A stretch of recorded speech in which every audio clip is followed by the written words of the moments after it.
All right. Another topic that was inspired by a paying customer. As you know that see, here's the thing. People come to me only when it's like urgent or there's emergency or things have gone bad to us. People very rarely come to me when things are good. Okay, it's like you go to a doctor only when you're sick. You don't go to a doctor when you're well.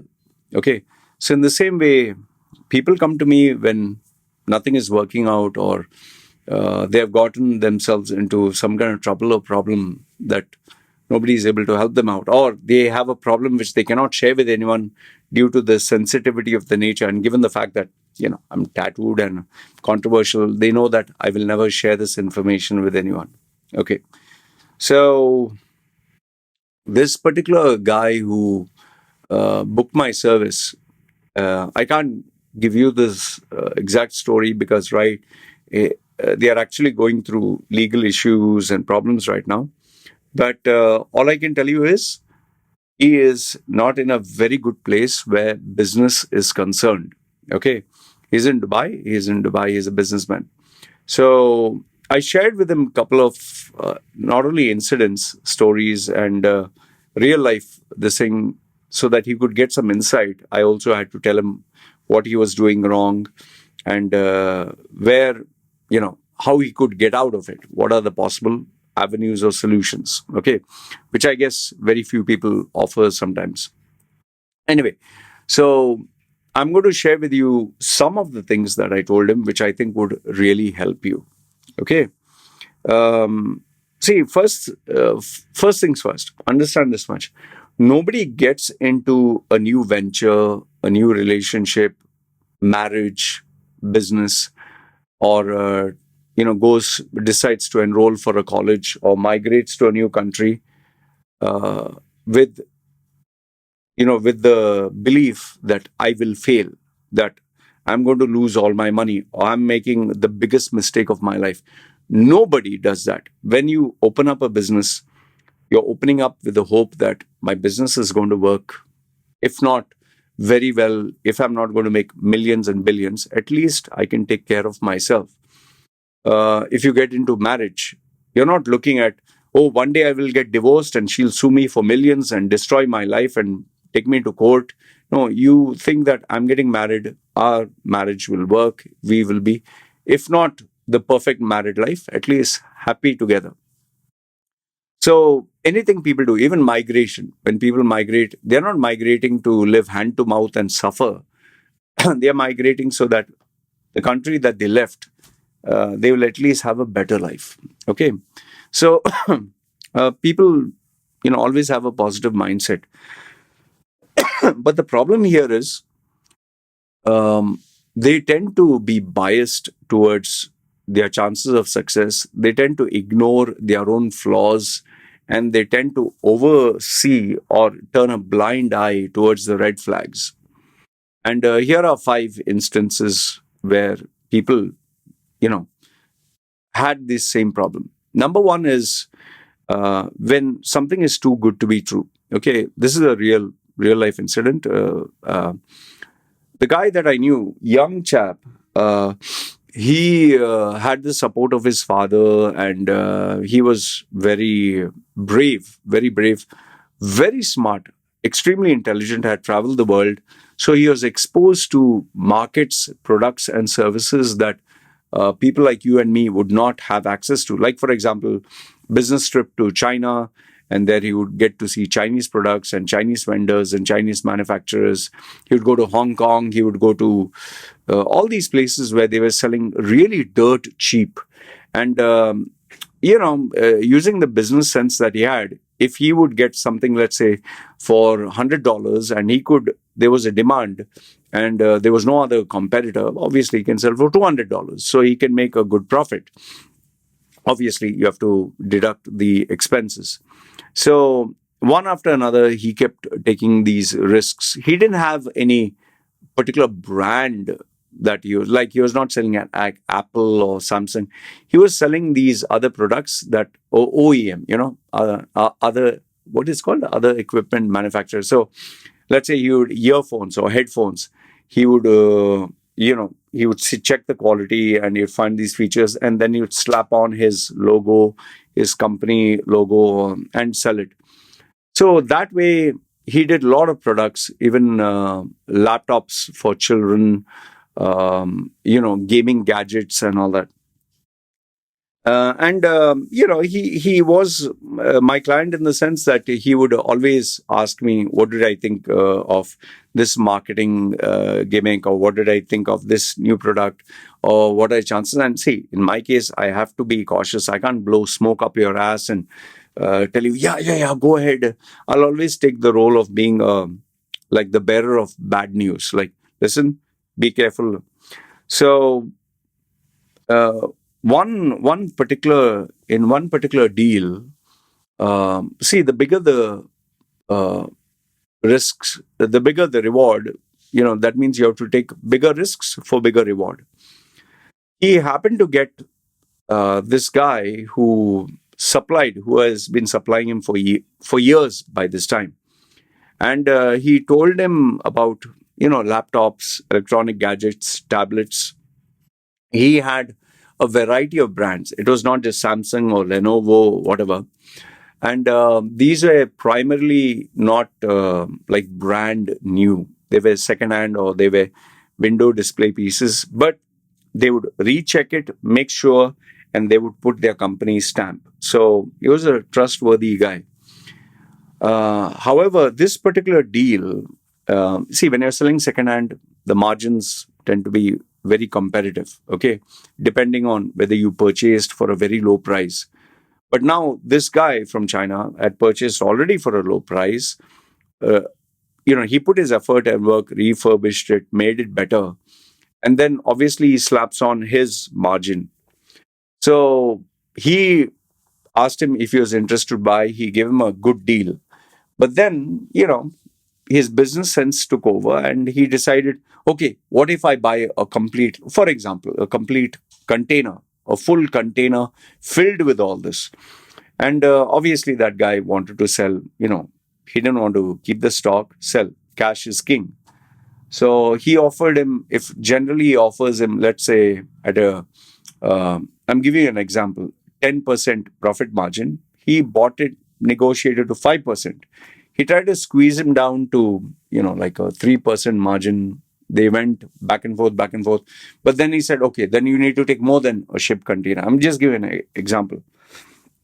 And very soon, because of his successful track record, he decided to go for a really big, like 4, 5 ship containers, which is massive. It's you're talking of a very big decision. And because he was taking such a big decision, he contacted me. And me, as usual, I told him, see, listen, you're going with a bias that you can sell these products. Okay, I agree that, okay, he is giving a warranty in terms of the product will work, but these are all old products. Okay, the new products are coming out, and you don't know if you will be able to sell it, and you don't know when you'll be able to sell it. And the last thing you need is dead stock which is not moving.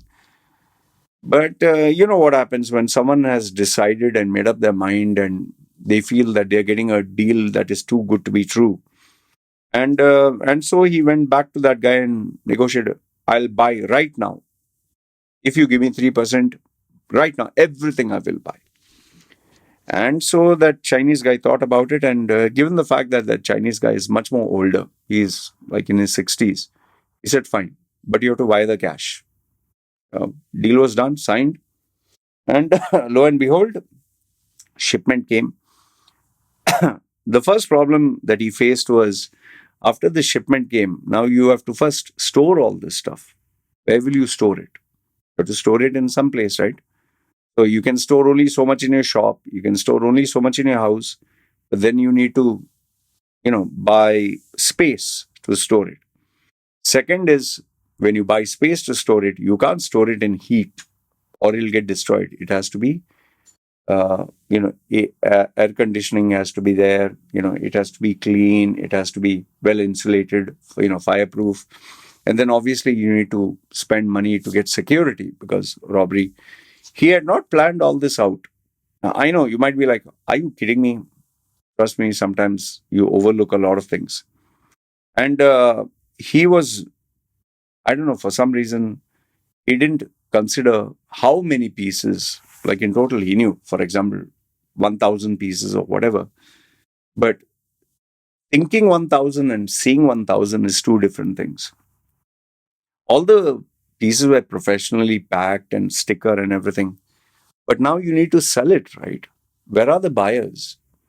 And lo and behold, this is where he realized when he was starting to sell in the second-hand market, it is not like selling brand new. You know, when you sell brand new, a person has already made up their mind to buy. But when you're selling second-hand, people bargain like crazy. Okay, he thought it was going to be an easy thing. Long story short, he ended up with more things than he could manage. He ended up with cash being locked, because of which he could not take advantage of so many other opportunities.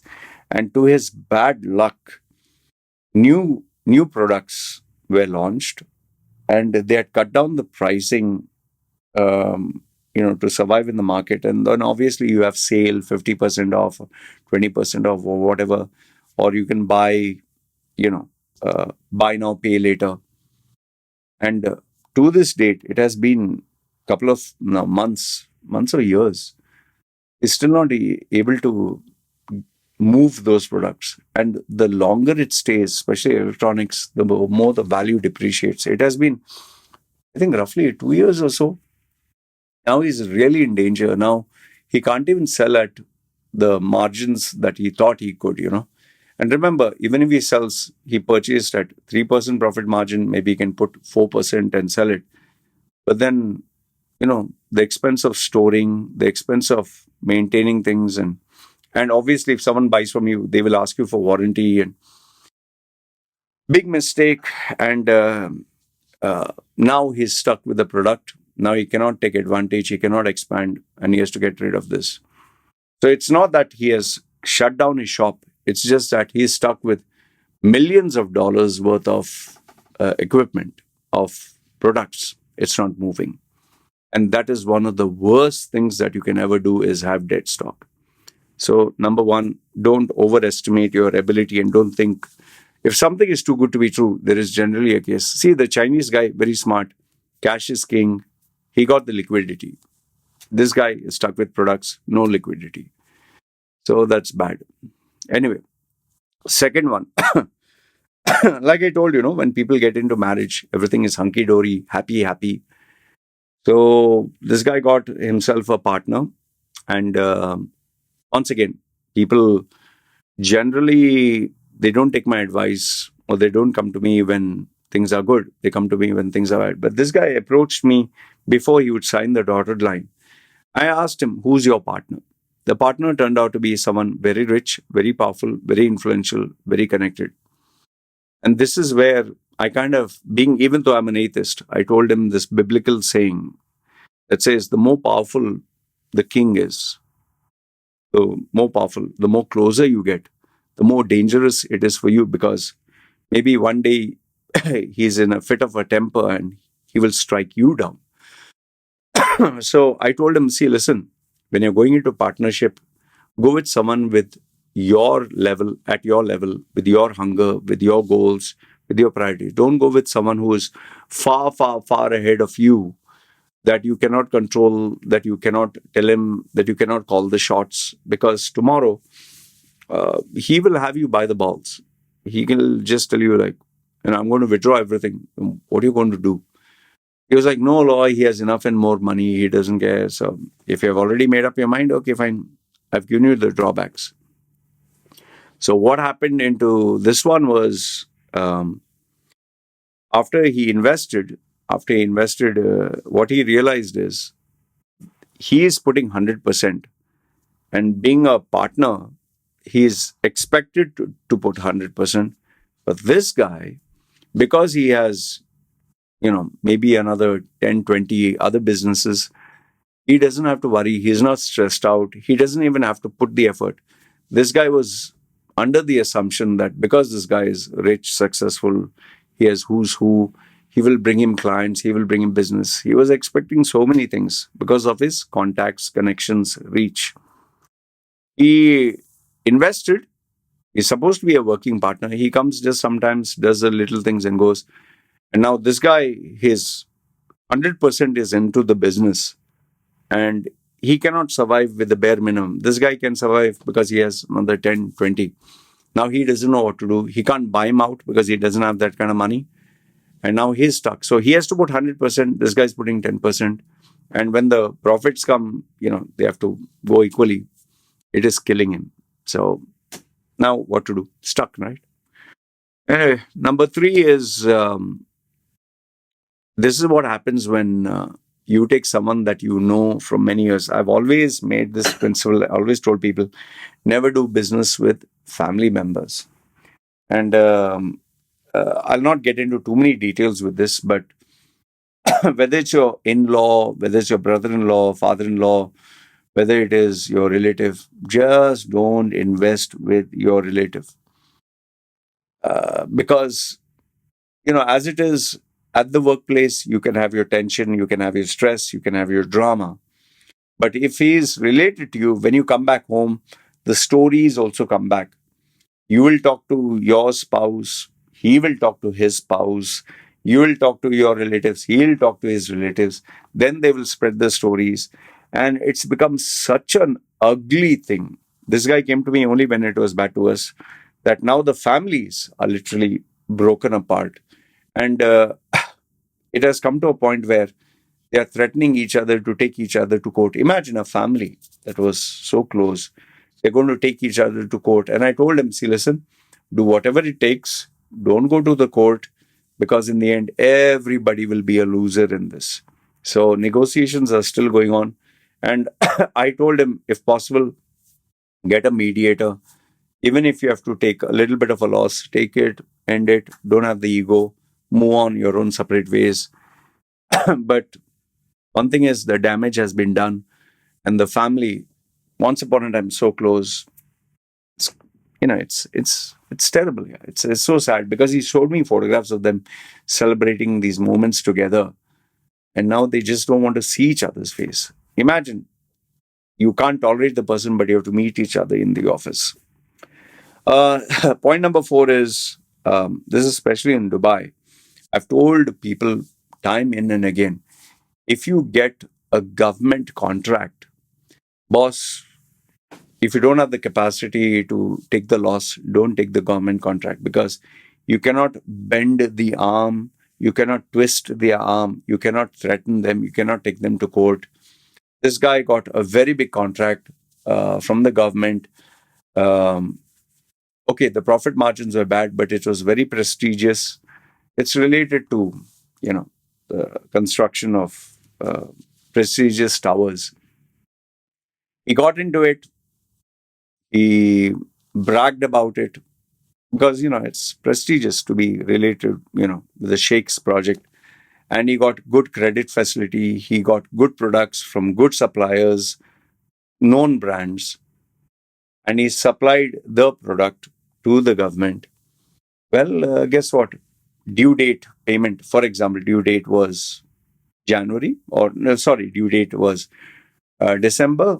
When he went to collect the check, they told him, sorry, we don't have the payment now. Come after 6 months. Now he has to make the payment to the suppliers. He has to make the payment to the global brands. He has to make the payment to even his office staff, all his people. And now the money that was expected, completely not there. So now where will he get the money from? He can't go to the other customers and clients and squeeze them off because they have their credit, So this was a very big project. He put all his eggs in one basket, at least 80%.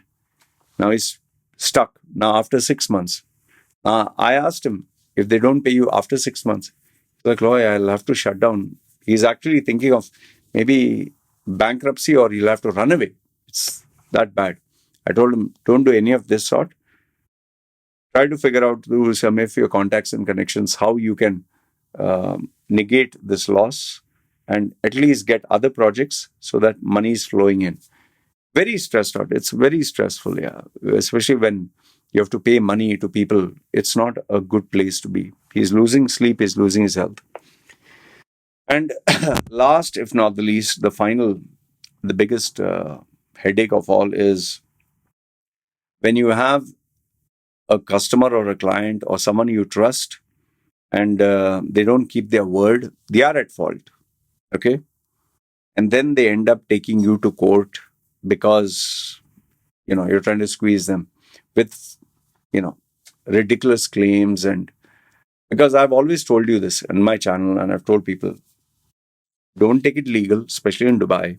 Don't go to the court. Don't get into legal hassles with lawyers because lawyers will make their money, courts will make their money, the government will make their money. Neither you nor him will make money. But in this particular case, he didn't want to take the guys to court. That guy turned out to be who wanted to take him to court. And then only after getting into legal complications did he realize that this guy, he has been playing this game of scamming, being a fraudster, taking multiple people to court, dragging on the issue, and now millions of this guy is stuck. So, see, the problem here is he never thought this happens in business, that people try to play with the loopholes, that there are people who enjoy complicating things, who enjoy taking people to court, who enjoy dragging things. And he always wanted a peaceful business, peace of mind, peaceful family. And now he has lost everything. So, and he told me, "Roy, I regret. I wish I would continue being an employee. At least I would get my salary per month. This one is, I don't know when I'm going to get paid. I don't know how I'm going to pay others. I can't even sleep at night." So that's a problem with wanting to jump into business and becoming successful as a businessman. Anyway, sorry if this was a very depressing video, but sometimes you need to share the realities of life with people. Don't think business is a cakewalk. Don't think becoming rich is easy. And just because your past might be great doesn't mean the present is going to be guaranteed and the future is going to be positive. You just don't know. When bad things happen, it's not going to inform you. So expect the unexpected. Anyway, these were some of the bad horror stories of Dubai. Good, bad, ugly. Let me know your thoughts in the comments below. And what are your suggestions? Would you jump into business, not jump into business? What are the lessons learned? And if you have anything worthwhile to share, feel free. This is me signing off. You guys take care. Ciao.